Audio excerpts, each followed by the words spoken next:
In the vast silver palace of Virelna, where crystal towers touched the misted sky, a single human stood among aliens of grace and gold. His name was Evan Rowe, a guard transferred from the Human Alliance Embassy. Quiet, steady, almost invisible to most, he was simply another outsider wearing armor not his own. No one cared to know that he understood more than words. That silence had always been his true language. Each morning he stood by the grand hall doors while courtiers drifted past like streams of color. He watched, listened, and learned, not through speech but through rhythm, the pulse of the court. The sighs of the queen, rumor said her daughter, Princess Alara, had been born in silence, a child who never spoke, never heard, yet smiled like sunlight breaking through storm clouds. On the 7th day of his posting, Evan noticed the child hiding behind a marble column. Her small fingers moving in hesitant patterns, no one seemed to see her. Not even the nurses who whispered of omens and curses. Evan froze, his heart tightening, because he recognized what those motions were. Not alien gestures, but sign language, old Earth sign, the same he had used with his own sister before the war. He waited until the hall emptied, until only the echo of distant music lingered. Then, carefully, he knelt and signed back a single word. Hello. The princess's eyes widened, light dancing across them like stars awakening. She stepped closer, hands trembling, and answered with a rush of motion. You understand me? Evan nodded, smiling, and for the first time since he arrived, he spoke, his voice soft, almost reverent. Yes, little one. I understand you. From that moment, a bond formed in quiet corners of the palace. They met in gardens and shadowed halls, speaking through hands alone. Evan taught her new signs, earth words for sky. Home, hope, and Alara taught him the colors of her world.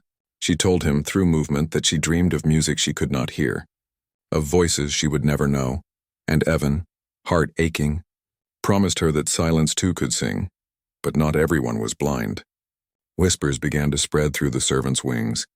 The queen's guards had seen the human kneeling before the princess, communicating in strange motions.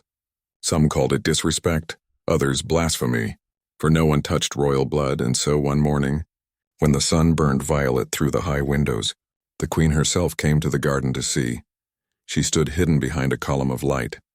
Watching her daughter laugh without sound, Evan's hands moved like a poem, telling a story of earth, oceans, and stars beyond. The princess followed each sign, her smile wide and pure. Then she turned and signed, Mother, without knowing her mother was there. The queen's breath caught, her eyes glimmered, tears forming against every rule of royalty. For years she had prayed to hear her child's voice, and now in silence she finally did. She stepped forward, slow as dawn. The court guards tensed, hands on weapons. But she raised her hand, stopping them. Evan turned, startled, realizing too late who watched him. The queen's lips parted, no words came, only tears. Then, in a single motion that silenced every being in the garden, she fell to her knees before him and whispered, not in words of command but gratitude, teach me, so I may speak to my child. The world changed in that moment, and every eye that had ever looked down on the human now saw him as something else, something more. The garden fell into stillness. No one dared move, no one dared breathe. A queen of Virelna had bowed before a human guard, and that single act rippled through the air like thunder beneath velvet. Evan did not know what to do.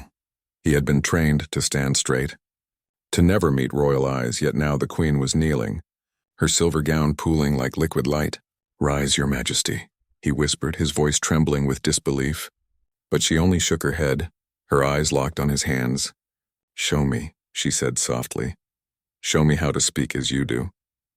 And so, there in the palace garden, beneath the violet sun, the most forbidden lesson began. Evan raised his hands and slowly signed. Mother, love, child, the queen repeated, faltering, her movements graceful yet uncertain. Alara laughed silently, clapping her hands. The joy too pure to hide for weeks. They met in secret at dawn before the court awoke, or at night when shadows swallowed the corridors. Evan taught the queen and her daughter to speak in silence. Their bond grew like ivy, quiet, strong, unstoppable. But secrets do not sleep for long, a court servant, jealous of the attention given to the human, whispered to the council of elders. The queen is bewitched, he hissed. The outsider bends her will with strange human magic. The words spread through the palace like smoke from unseen fire, and soon the High Council demanded answers. One night, as Evan prepared to leave the training hall, Two armored figures stepped from the shadows. They were not guards of the Queen, but of the Council, their armor marked with the sigil of the old faith. "You will come with us," one said coldly. "The Queen has spoken too kindly of you, human. We must ensure her safety." Evan's pulse quickened, but he said nothing, only raised his hand slightly, a gesture of peace. The Queen learned of his arrest the next morning. Her fury was silent but blazing. She summoned the council and stood before them in her robe of mourning black. "You accuse him of sorcery," she said, her voice calm, dangerous. "Then accuse me as well, for I have learned his ways." The chamber erupted in murmurs. The Queen lifted her hand and began to sign before them all. "My daughter speaks because of him." Gasps filled the hall, the ancient ministers staring as her hands told the story. When she finished, the silence was heavier than stone. Still, power does not yield easily. The council demanded the human be sent away, for fear his symbols might corrupt royal custom. The Queen had no choice, or so it seemed that night. She went to Evan's cell, her face pale, her voice barely above breath. "They will exile you by dawn," she said. "If you stay, they will kill you." Evan looked at her unafraid. "Then let me see her once more," he signed. The Queen nodded, tears falling like rain against iron. At sunrise, Evan stood before the great gates. Ilara ran to him, the guards too stunned to stop her. She threw her arms around him, her hands trembling as she signed. "Will you come back?" Evan smiled, placing her small hand over his heart. Always. Then the gates opened and the silent guard was gone. But in the Queen's chamber, upon her throne, she whispered to her council, "Send our fastest ship to follow him. Protect him from the shadows that now rise against us." For deep in her heart, she knew the story was not ending, it was only beginning. The desert world beyond Virelna's gates stretched endless and white beneath twin suns. Evan walked for days, his armor cracked, his throat dry, the sound of the city fading into wind. He had nothing but a small data chip the Queen pressed into his palm before dawn, and the memory of Alara's smile burning bright inside him. At night he camped beneath broken towers from wars long forgotten. Stars shimmered like frozen tears across the black sky. He wondered if the Queen kept her promise, if the child still signed words of love when no one watched. But peace never lasts for those who carry secrets. On the fourth night the air shimmered blue, and a shadow crossed the ridge. A ship descended, small, fast, royal-built. Evan reached for his sidearm, but a voice came through the calm crackle. Soft, familiar. "Do not run, Guard Row." From the ship stepped a figure cloaked in white. It was not the Queen, but her messenger, Captain Saran, the woman who once guarded the royal fleet. She handed him a sealed crystal glowing faintly. "The Queen bids you flee beyond the border," she said. "The Council has sent assassins after you. And worse, they search for something you hold." Evan frowned. Opening the crystal, inside was the data chip's twin, marked with alien runes and human script entwined. "This," Saran whispered, "is the first proof that our species once shared a common origin." Long before the wars, Evan stared in disbelief. The Council had lied to all of Virelna, hiding the truth that humans and their kind were not strangers, but cousins divided by time before he could speak. Explosions split the night. Dark-winged drones streaked down from orbit. Their energy bolts lighting the dunes, Saran shoved him toward the ship. "Go! She ordered you to live." Evan's instincts flared, and for a moment the quiet guard became the soldier he once was. He fired, dove, rolled, pulling Saran aboard as the engines screamed to life. The ship rose, sand swirling like smoke, and shot into the void. Hours later, in the silence of space, Saran lay wounded. Evan bandaged her arm and stared at the crystal glowing between them. "If this truth reaches Virelna," he said softly, "the Council will fall." Saran nodded weakly. "That is why they fear you." Then she handed him a small silver device, the Queen's seal etched upon it. She said this would guide you to the archives of origin, hidden on the moon of Relar. As the stars wheeled outside the viewport, Evan felt the weight of destiny pressing on him. He was no longer just a guard, no longer a servant of any crown. He was the keeper of a truth that could unite worlds or destroy them. And far away in the palace of crystal light, the Queen stood before the Council once more, pretending loyalty while planning rebellion, for she too had seen what the symbols meant, and she knew if the human survived, he would return not as a guard, but as something far greater. The moon of Relar hung in darkness. Cold light from its frozen surface shimmered against the hull of the stolen royal ship. Evan guided it through a canyon of crystal cliffs, the engines whispering softly beneath the wind. Behind him, Captain Saran slept, her wound still healing, her breath shallow but steady. He had followed the Queen Seal across 3 systems, dodging patrols, hacking old star maps. Now the signal pulsed stronger, leading him toward a hidden mountain shaped like a crown. At its base stood an ancient door carved with symbols of both human and alien script. Evan reached out, pressed his hand against the cold surface, and the door opened like it had been waiting for him.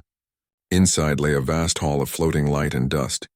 Pillars of memory, shimmering with blue fire, rose around him, and in the center a holographic sphere spun silently, showing faces of long-dead beings, half human, half Virelnian. He stepped closer, his heart pounding. The archives spoke, their voice calm, ancient, echoing in every language. "Welcome, descendant of the divided bloodline." Evan froze. Images filled the air. Earth before the Exodus, ships fleeing dying skies, colonies merging with alien kin. The 2 races had once been one civilization. Torn apart by pride and war, he fell to his knees. Realization burning through him.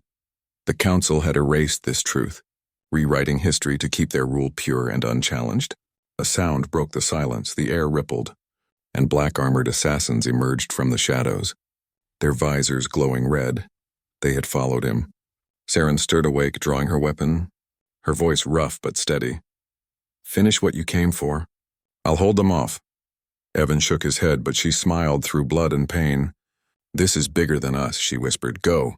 He turned toward the sphere, hands flying across the glowing controls. The data poured into the Queen's crystal. The story of the lost union. The truth that could break chains of lies. Behind him, blaster fire roared. Saran's cry echoed through the chamber. The assassins fell one by one, but so did she, collapsing beneath the light of the archives. When Evan turned back, she was gone. He stood alone in the sea of ancient memory. Then he whispered a single promise, his voice trembling. "I will finish this." He took the Queen's crystal, placed it in the ship's core, and set a course for Virelna as the engines ignited. The archives behind him sank into silence once more, sealing themselves in ice, but the message was alive now, pulsing through the stars, a story that no council could bury again. Far across space, the Queen looked up from her balcony. A small light streaked across the night sky, and she whispered, "Come home." Evan Rowe, and in the throne room below, the council gathered, unaware that the truth was already on its way. The skies above Virelna burned gold as the human ship broke through the clouds. For the first time in history, the Queen's palace trembled beneath human engines. The guards at the watchtowers froze, unable to believe what they saw. A lone craft, bearing the royal seal itself. Returning from exile inside, Evan sat silent. The Queen's crystal glowed on the console, pulsing like a living heart. He had carried the truth through fire and loss, through betrayal and blood. Now it was time to return it to the one who had believed when no one else did. The ship landed in the courtyard. Alarms echoed, banners tore in the wind, soldiers surrounded the ramp. Evan stepped down unarmed, his eyes steady. The Queen appeared above the stairs, regal and fierce, her hands trembling behind calm eyes. "You shouldn't have come back," she whispered. Evan smiled faintly. "I promised your daughter I would." He raised the glowing crystal, and the light burst outward, filling the sky with images. Millions across the capital stopped to look. They saw the truth, the real history, their ancestors standing beside humans as one people. The lies of the council shattered like glass beneath sunlight. The elders screamed for his arrest, but the soldiers hesitated, because even they could see what the Queen now saw. Her daughter, Princess Alara, stepped forward through the crowd. She raised her small hands and began to sign before them all. "We are not enemies, we are family." The words spread across the plaza like wildfire. Citizens began to mimic the signs, thousands of hands moving together, a silent anthem echoing louder than any voice. The Queen's tears returned, but this time, they carried strength, not sorrow. She turned to the council, her voice ringing through the chamber of stone. "You feared truth because it would end your power," she said. "But truth is the only power worth keeping." Then she signed one final command. "Stand down." The guards lowered their weapons. The council bowed. The banners of Virelna fell, and above the city the human flag and the royal crest merged in light. One symbol, one story reborn. When night came, Evan stood again in the garden where it all began. Alara ran to him, laughing in the same silent joy. The queen approached, her crown faintly glowing in starlight. "You could rule beside me," she said softly. "The people would follow." Evan shook his head, looking toward the horizon. "I was never meant to rule," he replied. "Only to remind them what they forgot." He turned, walking toward the gates as dawn touched the sky. The queen watched him go, her heart full of gratitude and sorrow, and though he vanished into the rising light, his story lived on, across worlds and centuries. They spoke of the human guard who taught a kingdom to speak without words, and how one act of kindness changed the course of empires.